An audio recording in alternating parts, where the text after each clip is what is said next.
Old Dominion. So these guys are a logistics company. They do trucking. Yeah, it depends what you're trying to accomplish. And, I've gotten to know you a little bit, and I'll tell you for what type of investor I would think this is a pretty good idea for, and so forth. So you're right that, freight has to be moved. So if we have commerce, Old Dominion's going to move it. And if we look at this stock for the last 5 years, it's done great, 187%, especially when we had those supply chain issues.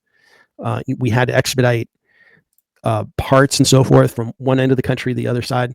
We saw them do really well. But the 1 year is telling us that, hey, maybe freight isn't going to be as robust as it was before. And there's been a really strong sell-off. So let's put that on hold for a little bit. Look at their fundamentals, and I'll come back, share with you what I think might happen in this space. Kind of my best estimate as to what's going to happen. And then for what type of investor, I think this is a really good stock. So not too big of a market cap. So that's good. Revenue is almost $6 billion. Okay. And their PE is at 31. It's a little high for their industry. This is an industrial. This is a logistics or a freight company. So that is a little high, I would say. Price target, analysts are saying it's not a buy, but it is a little discounted. All right, let's take a look at their financials. So in the trailing 12 months, they're up just a little bit. In 2023, see, they saw this big jump when we had supply chain constraints a couple of years ago, when we had to expedite things. They were making really good rates, and they had a lot of volumes of freight to haul on their trucks. So they did great. But then they had kind of a contraction year in 2023. And if we look at the quarterly, they had the contraction quarters, and then they had a little bit of growth, Q1, Q2, and then they were back to having a contraction, a small one, in the most recent quarter that closed. So this is looking a little bit weak. It's not a flourishing business. Flourishing was back here. And if you bought back here, that's when you made the money. You saw the stock appreciate. All right, so we have $5.9 billion in revenue. Let's take a look at their margins, see what kind of money they make in this industry. 40%, that's good. That's good. These guys are freight forwarding, so they have to pay for their trucks, their drivers, and insurances and that kind of thing. So 40% is pretty good. Free cash flow looks excellent, almost $1 billion. They're not growing, so that's kind of my biggest worry. And if I look at their forecast, 16 analysts cover this company, which is good. That way we have 16 different opinions on their growth and what's going to happen. So for 2025, revenue is expected to grow at about 5%. That's pretty good. And then it's going to grow at 10% and 10%. That's fairly good. So I think that's a green flag. And profits are going to go up a little bit. So their profits are going to expand and revenue is going to expand.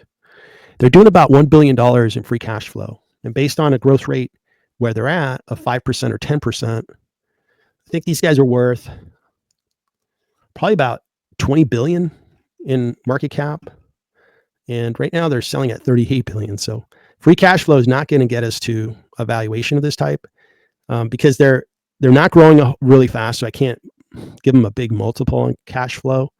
And their gross margins are 40%, which is good for their industry, but they're not like a software company that's at 80, 90%. And the future is a little uncertain. Now, the economy is not booming, but we're not in recession, and we're kind of in a slow growth period. Supply chains are fine. There's no expediting that needs to be done. As we went through the holiday season, I think the holiday season was fine, but again, nothing that communicates, hey, there's a boom going on. Boy, we got things selling off the shelves, and there's a lot of hot products, or there's a supply chain constraint of some sort. So I'm not seeing a very a booming economy for Old Dominion next year. This is potentially this stock, and it has had a bad year, right? It went down about 13.35%. And you see that recently they really sold off. Now they're going to announce on January 29th, which is around the corner. So in roughly about a month, they're going to be announcing their earnings, and they'll tell us what's going on. But I just don't see a lot of upside in this stock right now. I think it'd be wise to wait maybe 6 months and then maybe make a move on this, or maybe not make a move on this if we have information that tells us, well, the business is not as good as I thought. What type of investor do I think of when Old Dominion?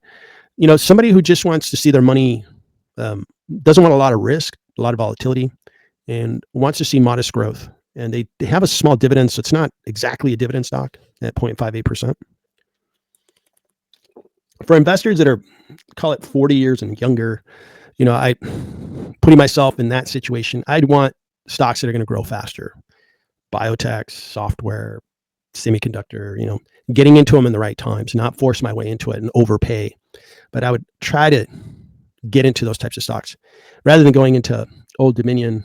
I would park my money in money markets are doing quite well. I think mine's doing 4.5%, and that's pretty low risk. What's the risk of having your money in cash, right? You get 4%. That's pretty good. And you don't wake up a year later and your stock is worth 20% less, as an example. So those are my comments on Old Dominion. I would not be buying the stock. I don't think there's a lot of value there. Just remember, you have thousands of stocks to pick from. There's no rule that says you have to buy logistics companies within the industrial sector. No, you can pick the ones that you believe in and the ones that you think are going to do really well. So,